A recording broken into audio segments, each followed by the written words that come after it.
গরু জবাই করে আবার রান্না বান্না হচ্ছে। সত্যি আমার এটার একটা ট্রমা, আমি বলবো আমার নিজের একটা ব্যক্তিগত একটা ট্রমার মতন একটা অবস্থা হয়েছে। কখন এটা করতে পারছে? সরকার কি এ পর্যন্ত তারা কোনো ব্যবস্থা নিয়েছেন? আমি সরকারের দিক থেকে এ পর্যন্ত এ ব্যাপারে কোনো ব্যবস্থা গ্রহণ করতে দেখিনি। এটা নাম কি গণতন্ত্র বলতে হবে এটাকে? প্রথম আলো এবং ডেইলি স্টার বা কালবেলা বা আরো অফিসগুলোর সামনে আপনি এখানে যা খুশি করতে পারবেন, বলতে হবে এটা গণতন্ত্র। তো এই গণতন্ত্রের জন্য আমরা এখানে অভ্যুত্থান আমরা করিনি। ফলে এই গণতন্ত্রের জন্য আমরা 16টা বছর জানবাজি করে, বা আমরা যারা আরো বেশি কয়েক দশক ধরে আমরা কিন্তু লড়াই কিন্তু আমরা করিনি। সুতরাং এটাকে বন্ধ করতে হবে। এটা পুরোপুরি বুশের সময় ছিল না, ওয়ার অন টেরর, হয় আপনার বন্ধু না হলে আপনার শত্রু। যদি আপনি আমার পক্ষে না দাঁড়ান, তাহলে আপনার বিনাশ করার জন্য আমার দায়িত্ব। এটা একটা ফ্যাসিস্ট ইডিওলজি, ফ্যাসিস্ট সংস্কৃতি, একটা ফ্যাসিস্ট আইডিয়া, মনস্তাত্ত্বিক ভাবে একটা ফ্যাসিবাদী আইডিয়া এটা। সুতরাং কোনোভাবে যারা গণতন্ত্রের কথা বলেন, মানবাধিকারের কথা বলেন, বহুত্ববাদী সমাজে যারা মতাদর্শ রাজনীতি যারা চর্চা করতে চান, যারা মত প্রকাশ, কোন যুক্তিতে এই ধরনের তৎপরতাকে বরদাস্ত করা, গ্রহণ করবার কোনো সুযোগ নেই। এটাকে একমত হবার জন্য কোনো ইডিওলজি দরকার নেই, কোনো রাজনীতি দরকার নেই।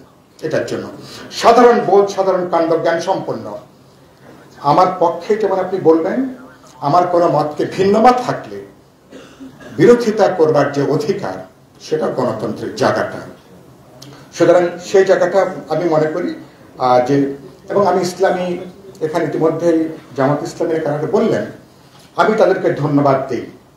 এবং তারা যখন ওখানে নামাজ পড়েছেন, অনেক কিছু করেছেন, প্রধান ধারার ইসলামী দলগুলো এই জজবাই তারা কিন্তু সামিল হন নাই। তারা এটাকে বিরোধিতা করেছেন, তারা অবস্থান নিয়েছেন, একটা দায়িত্বশীল আচরণ তারা পালন করেছেন। এই জন্য আমি তাদেরকে ধন্যবাদ জানাই। আজকে আমি প্রেস ক্লাবের ছাত্র ওই লেখক শিল্পীদের অনুষ্ঠানে বলেছি, গত 24 ঘন্টায় আমি বাংলাদেশের একটা অসাধারণ ঘটনায় আপনাকে অনেকেই হতাশা, কিন্তু আমাদের চট্টগ্রামে ইসকনের ঘটনা কেন্দ্র করে সাইফুল ইসলাম আলিফের যে মর্মান্তিক হত্যাকাণ্ড, বর্বরতা, কিন্তু সেই বর্বরতার ব্যাকলাশ যেটা অনেকের আশঙ্কা ছিল, লক্ষ লক্ষ মানুষ কি অসাধারণ ধৈর্য, সহনশীলতা এবং ধর্মীয় সম্প্রীতির পরিচয় দিয়েছেন দেশব্যাপী।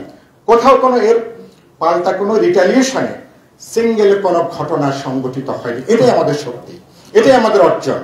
এই যে মানে অর্থাৎ যারা এই ঘটনাকে একটা উস্কানি তৈরি করবার চেষ্টা করেছিলেন, আরো বিভক্তি, বিভাজন এবং একটা সাম্প্রদায়িক দাঙ্গা লাগানোর জন্য যে আয়োজনটা হচ্ছে, বিশেষ করে গত 3 মাসে বিভিন্ন চেহারায়, বিভিন্ন নামে, আমাদের মনে করি 5ই অগস্টের পরে এই অর্জন, এটাকে রক্ষা করা দরকার। আধুনিক যে কোনো গণতান্ত্রিক সমাজে সংবাদ পাবলিক বলেন ফোর্থ স্টেট, আমি বলি আজকে বলেছি প্রেস ক্লাবে, যেটা ফুসফুস যদি আক্রান্ত হয়, যদি দুর্বল হয়, ক্ষতিগ্রস্ত হয়, আধুনিক কোন গণতান্ত্রিক সমাজ কিন্তু সামনের দিকে তাকাতে পারে না।